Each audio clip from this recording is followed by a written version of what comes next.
सम्मानित ভিউয়ার্স আসসালামু আলাইকুম। आज আমি আপনাদের কাছে যে উদ্ভিদের সাথে পরিচয় করিয়ে দিচ্ছি ওইটি হচ্ছে কুচিলা গাছ, আর এর বৈজ্ঞানিক নাম হচ্ছে স্ট্রাইসোনাস নাক্সভূমিকা। বন্ধুরা, আপনারা যে উদ্ভিদটি দেখছেন ওইটি একটি বিশেষ ঔষধি গুণসম্পন্ন ওষুধ, তবে এটি এখন হারিয়ে যাচ্ছে।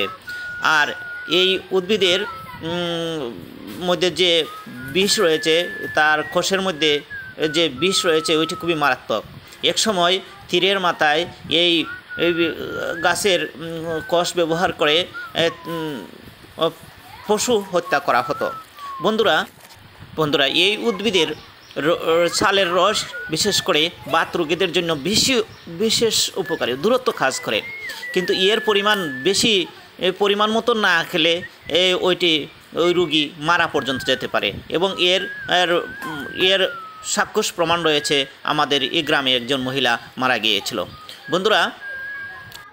বন্ধুরা এই গাছের ফল আপেলের মতো দেখতে, তবে এই ফল পশু পাখিরাও এই ফল খেতে পারে না, এত বিষাক্ত। আর এর ফলের বীজ থেকে হোমিওপ্যাথিক ঔষধ যে নাক্সবম, এই ওষুধটি তৈরি করা হয়। এই উদ্ভিদটি এখন হারিয়ে যাচ্ছে, প্রায় বিলুপ্তই। এই উদ্ভিদটি এখন পাওয়াই যায় না। আমি আমার পার্শ্ববর্তী গ্রামে এই উদ্ভিদটি এই গাছের সাথে পরিচয় করে দেওয়ার জন্যই আমি আজ এই ভিডিওটি আপনাদের জন্য বলেছি।